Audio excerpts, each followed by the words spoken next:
Der reist um die Welt und sammelt alle Kinder ein, die nicht lernen wollen, und führt sie ins Spielzeugland. Und da, ohne zu lehren und ohne Bücher, verwandeln sich die Kinder alle von selber in Esel. Und ich bin auf den gemeinen Keib reingefallen. So, die verkaufe ich als erstes. Der dicke Kutscher hat dem Pinocchio eine Schlinge um den Hals gelegt und ist mit ihm auf den Markt. Dort hat er den Pinocchio-Esel am Zirkusdirektor vorgestellt. Das ist ein ganz schönes Tier. Wild aufgewachsen in den Bergen. Darum ist es so beweglich. Ich habe gemerkt, dass es ein ganz Gläriges ist.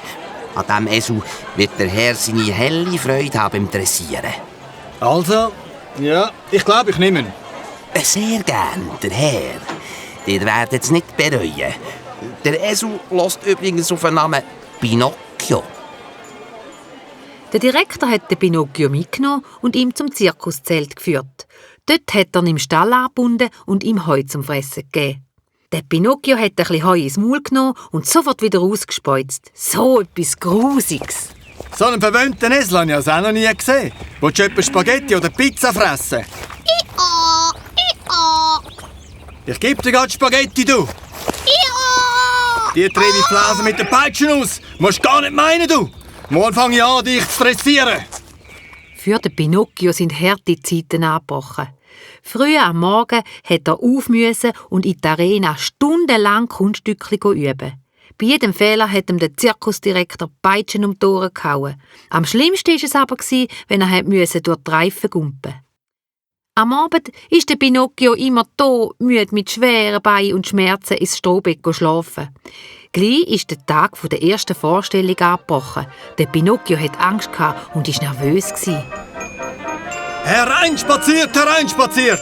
Erleben Sie den berühmtesten Esel aller Zeiten, Pinocchio! Er ist in ganz Europa aufgetreten und hat das Publikum zu Begeisterungsstürmen hingerissen. Die höchsten Preise hat er gewonnen. Hereinspaziert, hereinspaziert! Der Zirkus war grammelnd voll und die Vorstellung hat angefangen. Der Pinocchio hat seine Kunststücke vorgeführt und die Leute haben applaudiert. Jetzt ist ein Reifen in der Zirkusarena aufgehängt worden. Der Sprung hat der Pinocchio geübt und geübt und geübt, aber trotzdem war er nervös wie verrückt. Und jetzt, verehrtes Publikum, Pinocchios Sprung durch den Reifen. Spring, Pinocchio!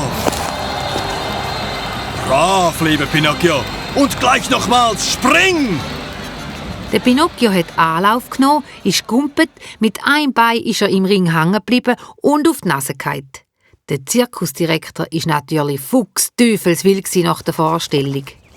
Was soll ich nur mit so einem dummen Esel anfangen? Für nichts kann man die brauchen. Stallknecht, komm daher! Morgen verkaufst du mir den Esel da auf dem Markt.